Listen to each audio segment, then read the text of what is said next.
ABCDEFG। आपके पिताजी का क्या नाम है? फादर से? मनोज। पिताजी नहीं इनके। बिमला। नमस्कार साथियों, आपका स्वागत है हमारे एक नए ब्लॉग में। और आज हम आ चुके हैं बरेली के पास स्थित करेली गांव में। यहाँ पर ज्योति ठाकुर जी हैं जो कि सैकड़ों की संख्या में गरीब बच्चों को मुफ्त में शिक्षा देते हैं।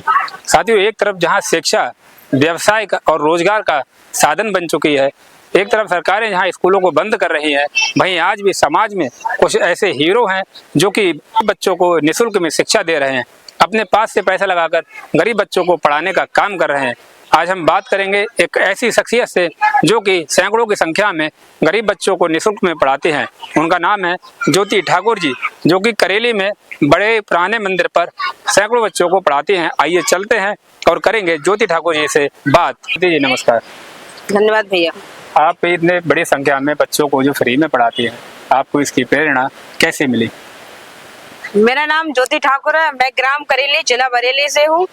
जो जहाँ पर ये बच्चे देख रहे हैं आप, ये सारे बच्चे जो हैं गरीब परिवार मजदूर के हैं और इन बच्चों को मैं निःशुल्क शिक्षा प्रदान करती हूँ। इसकी प्रेरणा मैंने जब देखा कि यहाँ के गांव के जो बच्चे हैं जो शिक्षा से वंचित रह जाते हैं। कहा जाता है कि अमीरों के बच्चे बड़े बड़े स्कूलों में पढ़ लेते हैं, लेकिन जो जमीनी स्तर के और जो आर्थिक परिवार के जो बच्चे कमजोर है वो बच्चे कैसे पढ़ पाए। तो मैंने सोचा कि इन बच्चों के लिए क्यों ना एक निःशुल्क शिक्षा का मतलब एक केंद्र खोला जाए। पढ़ाई जी। तो आप इन बच्चों को कितने सालों से पढ़ा रहे हैं? मैं इन बच्चों को सन 2018 से लगातार ऐसे ही मंदिर में शिक्षा प्रदान कर रही हूँ। तो ये जो मंदिर में आपने जब बच्चों को पढ़ाना शुरू किया तो आपको किस प्रकार की कोई कठिनाई का सामना करना पड़ा है अभी तक? कठिनाई का सामना तो बहुत करना पड़ा है। जैसे कि बच्चों को मंदिर में पढ़ाते हैं तो यहाँ बारिश हो जाती है तो बच्चों की यहाँ कक्षाएं नहीं चल पाती हैं, और ज्यादा जब सर्दियों का जब मौसम आता है तो बच्चे से खुले आसमान में कैसे पढ़ लेंगे, तो बहुत दिक्कतों का सामना भी करना पड़ा है। ऐसे ही एक मंदिर में पहले पढ़ाती थी, उस पर तो विरोध भी हुआ था कि कहीं ये बच्ची जो बच्चों को पढ़ा रही है कहीं ऐसा ना हो कि जमीन पे कब्जा कर लिया जाए। लेकिन ऐसा नहीं था मेरे मन में विचार। लेकिन मैंने सोचा कि अगर बच्चों को शिक्षा दी जाए तो जगह चाहे कोई सी भी हो, बच्चा वहां पे मैं मतलब इतना मन में है विश्वास कि मैं बच्चों को वहीं पढ़ा सकती हूँ। जो बच्चों को पढ़ा रहे हैं इनके माता पिता जो है वो किस प्रकार का रोजगार करते हैं?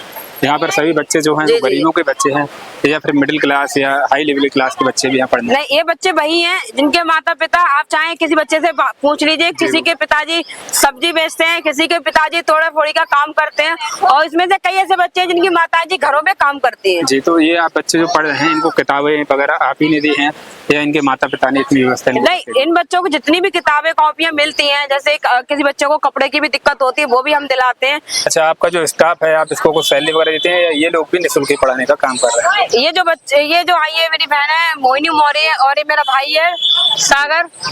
जबकि देखा जाए तो अलग अलग समाज से हैं। ये सागर भाई है मेरा सागर समाज से है और ये मोहिनी मौर्य मेरी मतलब मौर्य समाज से है। तो मतलब यहाँ पर जाति भाव का जो कोई भेद भी नहीं होता है। और जो बच्चे हैं ये जो मतलब जो भाई बहन जो संग में पढ़ा रहे हैं, ये बिल्कुल सेवा से ही पढ़ा रहे हैं। अच्छी बात है। ये जानना चाहता हूँ वैसे आप क्या करते हैं पढ़ाई इन बच्चों को पढ़ाने के अलावा?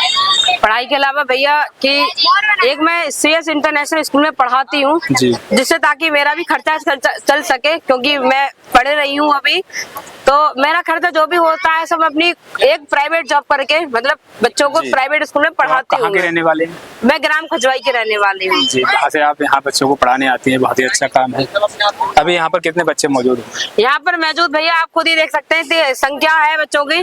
जी, आपने ये जो शिक्षा का काम किया है, बच्चों को पढ़ाने का काम किया है, ये काफी सराहनीय काम है। आपके इस शिक्षा के जो क्षेत्र में आप जो काम कर रही हैं, इसको लेकर के आज तक किसी भी प्रकार के किसी व्यक्ति ने आपका सहयोग किया है? हाँ, मैं अगर समाज की बात करूं तो औला से एक भाई है हमारे डॉक्टर जीराज यादव जी, जो देखा जाए कि बेटियों के लिए उन्होंने इतना किया है कि काश कोई नेता बरेली का हो या औला को कोई कर पाया हो। उन्होंने बच्चों के लिए मेरे काफी बच्चों के लिए मदद भी की है, बच्चों के एडमिशन भी कराए हैं, और जहाँ तक कि बच्चों के लिए जमीनी स्तर का भी काम मेरे लिए किया है।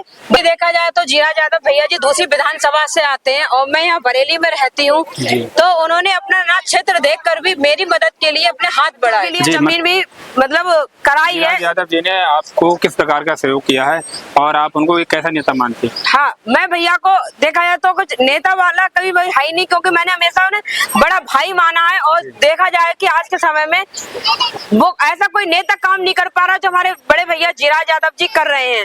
जी, आपकी बार आपको क्या लगता है कि जीराज यादव जी जो है विधायकी की तैयारी कर रहे हैं, एमएलए के चुनाव की तैयारी में लगे हुए हैं और जोर शोर से तैयारी कर रहे हैं, क्या आपको लगता है कि आपके आंवला की विधानसभा सीट पर उनको टिकट मिलेगा या उनको टिकट मिलना चाहिए या नहीं मिलना चाहिए? देखो, कहा जाता है कि राजनीति में ज्यादातर तो पैसे का ही खेल होता है, लेकिन अगर मैं जनता से यही कहना चाहूंगी, अगर समाज में अगर आपके संग जो नेता उठता बैठता है और जो आपकी एक आवाज में तैयार होता है मदद के लिए, तो मैं सभी जनता से यही कहना चाहूंगी जीराज यादव भैया जी को आपकी टिकट मिलना चाहिए और आंवला से विधायक भी बनना चाहिए। जी, देख रहे हैं यहाँ पर लड़के और लड़कियां दोनों लोग पढ़ रहे हैं, लड़कियां ज्यादा संख्या में पढ़ रही हैं। आप क्या मानते हैं कि लड़कियों के लिए शिक्षा का जीवन में कितना बड़ा महत्व है? देखा जाए तो भैया जी आपने ये टॉपिक अच्छा रखा है। आज देखा जाए कि किसी भी क्षेत्र में हमारी आज की बेटी, हिंदुस्तान की बेटी कहीं भी कम नहीं है, चाहे शिक्षा का क्षेत्र हो, चाहे राजनीति का क्षेत्र हो, चाहे अफसर हो। आजकल की बेटियां देखो हमारी अफसर बन रही है। मगर गांव के लोग तो यही कहते हैं आज भी कि तुमको तो पढ़ा लिखा करके कुछ भी करवा दे, मगर आपको तो चूल्हा चौका करना है। ऐसी भी तो बातें आज भी मैं ऐसे माता पिताओं से कहना चाहूंगी कि अपनी बेटियों को खुला आसमान दे और बेटियों पर भरोसा करके देखे। तो देखिए कि जहाँ बेटी खड़ी होती है वहीं जीत बड़ी होती है। साथियों, किसी ने कहा है कि बच्चे भगवान का रूप होते हैं और बच्चों के बीच में बैठकर के जो खुशी का अनुभव होता है वो शब्दों में बयां नहीं हो सकता। अभी हम ज्योति जी की जो अपना एक निःशुल्क रूप से बच्चों को शिक्षा देती हैं, अभी हम यहाँ पर बैठे हैं और अभी हम करेंगे बच्चों से कुछ बात। तो आपको यहाँ पढ़कर कैसा लगता है? अच्छा। तो आप यहाँ कब से पढ़ रहे हैं? काफी समय हो गया। कैसा लगता है पढ़ते हुए? अच्छा। बच्चे तो पढ़ना नहीं चाहते, वो तो छुट्टी लेना ज़्यादा पसंद करते हैं, आप नहीं करते हैं? तो आपको क्या क्या अच्छा लगता है पढ़ते हुए? ABCD आपको याद है? कुछ सुना? ABCDEF। आपके पिताजी का क्या नाम है? फादर्स ने? मनोज। पिताजी नहीं। पोएम याद है आपको? सुनाओ कोई पोएम। मेरी मम्मी प्यारी मम्मी सारे जग से न्यारी मम्मी दूध पिलाती हैं, मुझको खेल खिलाती हैं, जब भी मैं थक जाता हूँ गोद में उठाते हैं। आप यहाँ कब से आ रही हैं पढ़ने? कुल दिन। पढ़ते हुए कैसा लगता है? अच्छा। होमवर्क करती हो टाइम पे? मैडम कोई फीस तो नहीं लेती हैं आपसे? नहीं दी। या मांगी पहले कभी फीस? कभी नहीं मांगी। अच्छा लगता है आपको पढ़ते हुए? पढ़ने के बाद आप क्या बनना चाहती है आगे चल के? पुलिस। पुलिस में जाना चाहती है? ठीक है। क्या नाम है? अनुष्का। आप कहाँ के रहने वाले हैं? हम यहीं के रहने वाले हैं, करेली के। आप यहाँ कब से पढ़ने आ रही हैं? बहुत दिन हो गए। ज्योति मैम कैसा पढ़ाती हैं? बहुत अच्छा। कभी पैसे तो नहीं मांगते हैं? नहीं। आपके पिताजी क्या करते हैं? मतलब मजदूरी करते हैं। हाँ। तो आप और कहीं भी पढ़ने जाती हैं किसी स्कूल में? सरकारी में जाते हैं। सरकारी में पढ़ने के बाद फिर आप यहाँ पर? हाँ। अच्छा, आपको क्या क्या चीज़ पढ़ने में अच्छी लगती है? कौन सा विषय अच्छा लगता है? ड्राइंग अच्छी लगती है, मैथ अच्छी लगती है। जी। आगे चलकर आपको क्या बनना चाहती है पढ़ने लिखने के बाद? ज्योति जी की तरह। ज्योति मैम के साथ आप समाज सेवा करना चाहती है, लोगों बच्चों को और पढ़ाना चाहती है? हाँ। जी। आप जो पढ़ा रही हैं बच्चों को, इस संस्था का क्या नाम है? आप किसके द्वारा, अगर कोई गरीब बच्चा यहाँ आकर आपसे और पढ़ना चाहे तो कैसे आकर आपसे जुड़ सकता है? हमारे केंद्र का नाम है संस्कार निःशुल्क शिक्षा केंद्र। ये संस्कार निःशुल्क शिक्षा केंद्र इसलिए रखा गया है क्योंकि बच्चों के साथ शिक्षा के साथ साथ यहाँ संस्कार भी हैं बच्चों में, और इन बच्चों को ये सिखाया जाता है कि आप जब भी बेटा पढ़ने आओ यहाँ पर तो अपने माता पिता के चरण छू कर आओ, और यहाँ पर भी आओ तो अपनी दीदी के जो भी भैया पढ़ा रहे हैं उनके पैर छू कर जाइए।